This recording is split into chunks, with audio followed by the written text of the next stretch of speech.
What's going on, guys? Car Review Guys here. My name is AJ and we are with my 2017 Acura NSX. You guys know that I bought this car, I don't know, 2 months ago, somewhere there. Haven't had the chance to actually review the car, so that's what this is going to be, a full review. And the next video is going to be 5 things to love and 5 things to improve. You guys know how this goes. Exterior, interior, and then we take it on a drive. Let's roll.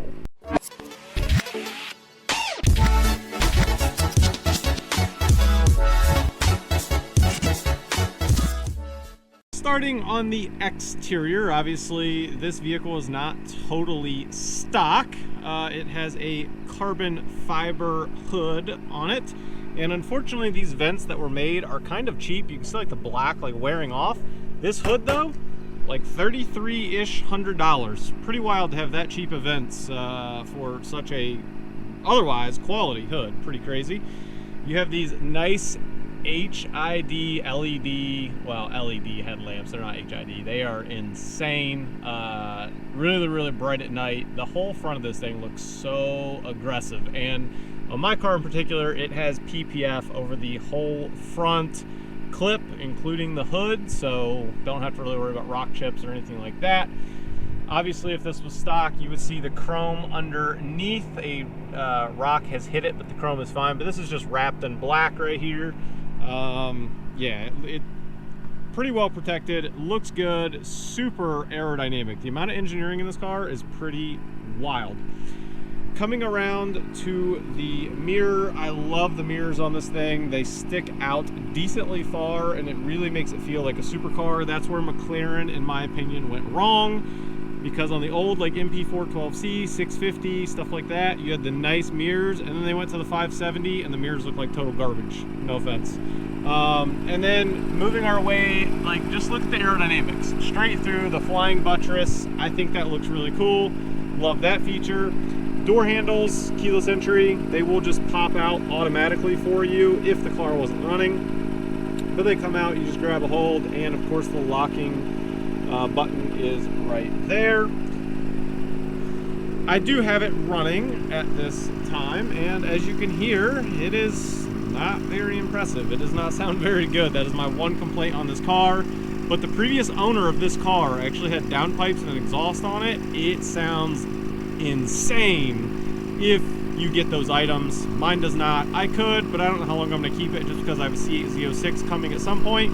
So it's a fun car in the meantime. Now, back here, and it is filthy right now, I apologize for that. This is aero. Like, how wild is that? Most of you probably would not ever notice that. You can't tell from really stepping back. But yes, like I said, the engineering in this car is absolutely wild.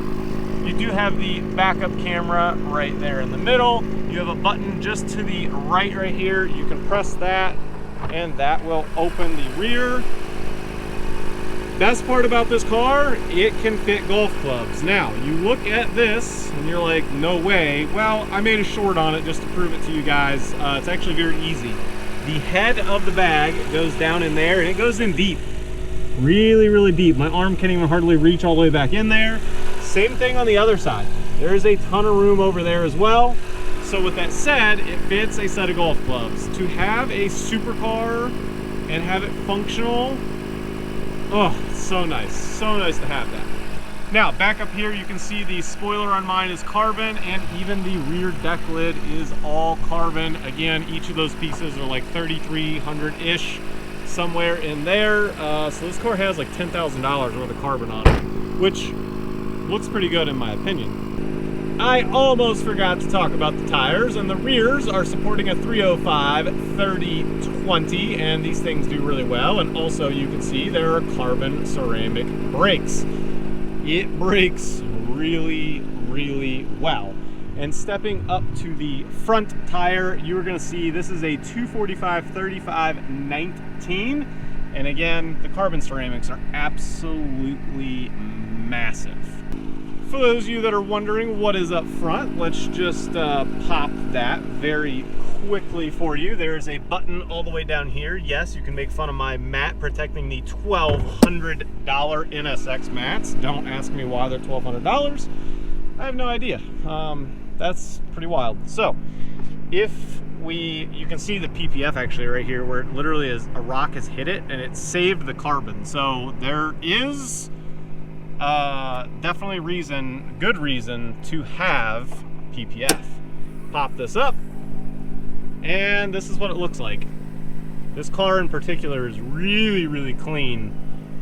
Like, there is like not a speck under here, and I don't know what all this mumbo jumbo is, I'm not gonna lie. I mean, I could point out certain things like your washer fluid, your brakes, all that kind of stuff, but I mean, other than that, I don't know what everything does in here.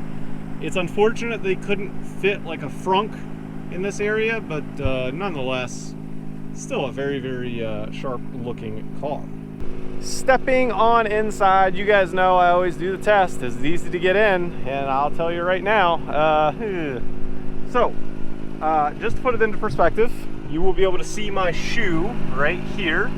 It literally is perfect height for my ankle. So you gotta be careful to not smack your ankle on this thing. It is low to the ground. Mine is lowered just slightly, but nonetheless, let's step inside here. All the way down. Oh, all the way down. Yeah, then you got to kind of spin, get in, and then we can shut the door. So now, here's the thing though, here's the thing. Once you're in, I would say out of the supercars that I've been in, this is probably at least top 2 most comfortable to drive for an extended period of time. The seats are very supportive, yet soft at the same time. You don't feel tight or narrowed, which is a good thing. But yeah, I mean, very, very, very comfortable and very easy to daily drive type of supercar. Even over on the left, talking about some of the features here, as I smack everything around with the camera, you do have memory seating, so that's very nice to have. Most people don't even think about that on a supercar, and most supercars do not have memory seating, but it is nice to have. In front of us, you're going to see the steering wheel. If I straighten it out here, this is not a stock wheel. This is an aftermarket wheel. It's got the carbon fiber and Alcantara, and you've got red stitching to match the interior with a red center line right there. It's nice and girthy. It's pretty big. I do like this. The stock one's okay. It's just a little narrow, and this one's pretty, it's girthy. It's girthy. Looking out in front of us, there is no heads-up display. I'm not sure why on a $180,000 car why there's no heads-up display, but nonetheless, it doesn't have it. I wish it did. That's one of the things that I really wish it had. Seems small and minor to some, but it'd be nice. It does have in the middle a digital display, as you can see there, but over on the center screen, it is a little outdated even for 2017, but it's not terrible. I mean, it's pretty responsive when you click, so I'm pretty impressed. It's just the graphics look a little bit old at this point, but nonetheless, I mean, I don't really complain about it. It actually doesn't bother me for a 2017. You got to remember that it is not brand new, so that is not a bad thing. Now, putting it into reverse, you just simply pull back right there, and that is what your camera looks like. Obviously, you're a camera through a camera, so not the best, certainly not the most clear, but I'll tell you this, there are some brands in today's new cars that is the exact same quality. So for 2017, not horrible, not horrible.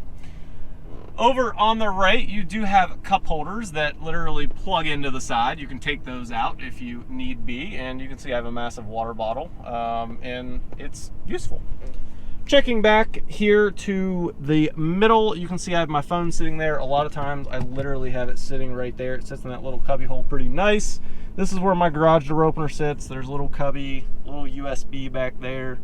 Nothing much, but hey, it's something, right? This particular car has the upgraded sound system, the ELS Studio, and it does sound pretty good. It's not bad. I mean, it's a coupe, so anytime there's a coupe, it's hard to get it like amazing in my opinion, which you would think would be the opposite because it's a smaller space, but it's hard to get like the surround sound because you can't fit as many speakers. So certainly not bad. I think it's plenty good enough. I'm not a audio guru. You guys know that. I've said that many a times. But yeah, that's pretty much the interior. Now, for the fun part, we need to get this thing out on the road.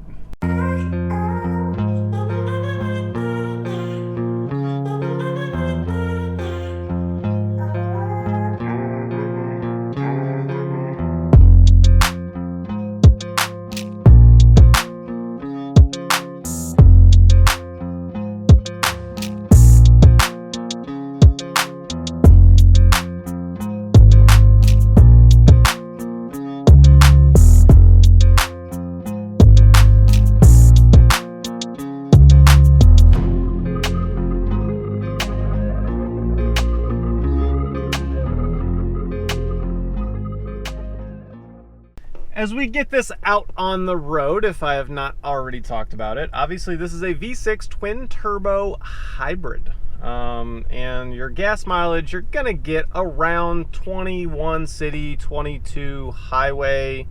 It pretty much is 22 all the time, except for when you drive it a little bit hard, and in which case you're nowhere near it. I'm not gonna lie to you. And this car is so fun to drive hard. Now, the hybrid in this, like right now, it is in full EV mode. It is driving fully on the battery, and I don't know how far it can drive, but it's not far. Maybe 1 to 2 miles on full battery, depending on how fast you're going. I'm not sure.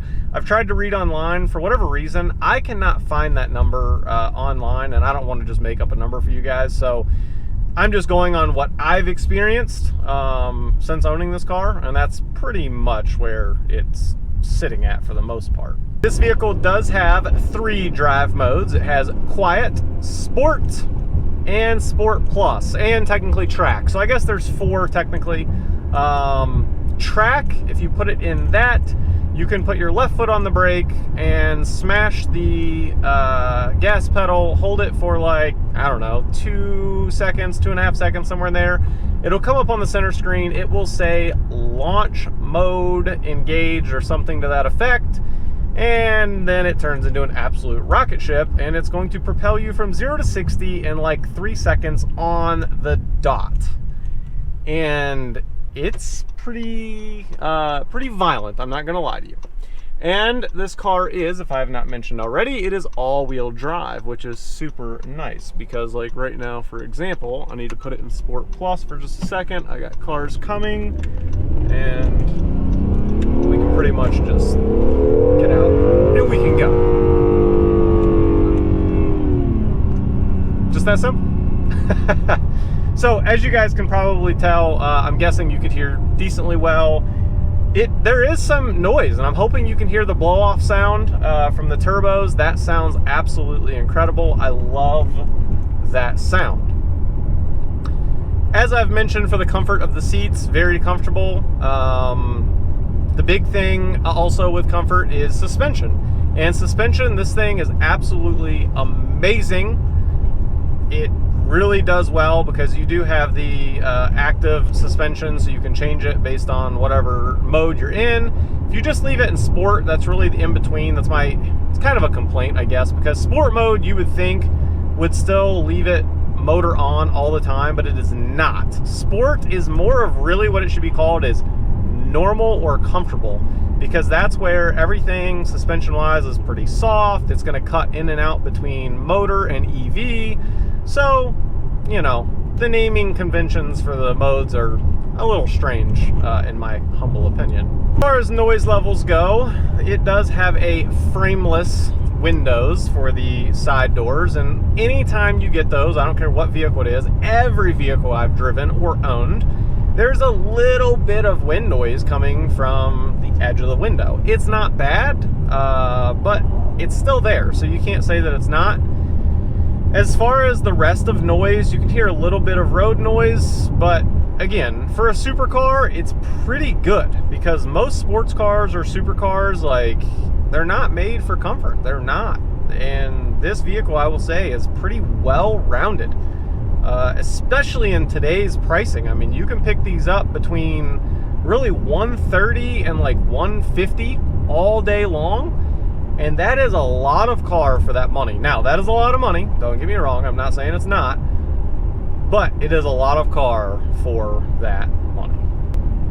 As far as visibility goes in this, the pillars were literally designed hours upon hours to make your visibility better, because these pillars are slightly in front of you, as you guys can look in pictures, or you've seen earlier as we were going through the interior. They're made to be skinny and they slope outwards from the driver, so that way you don't have a big blind spot. And I gotta say, it's almost like they're not even there. I mean, they did a really good job at designing that. As far as checking over to my left, that little window actually does a lot back there. It's very easy to see out of that. And then to the right, there is a pretty big blind spot, but the mirrors stick out there pretty far, and I think that's why they honestly put the mirrors out there so far, so that way it helps with the blind spots, to be honest. The highlights of this car for me are, one, it is comfortable overall, for sure. Number two, it looks really good in my opinion. It is such a good looking car. It absolutely breaks necks everywhere you take it, and it's rare. I mean, it is rare. In 2017, they made around 600. The next several years after that, they only made about 200 a year. So with that said, it's pretty rare, which is nice. And number three, this thing is just quick. I mean, it is properly quick. Like, watch, I'll put it in Sport Plus. We'll go around this turn, and then I'm just gonna absolutely floor it. And go.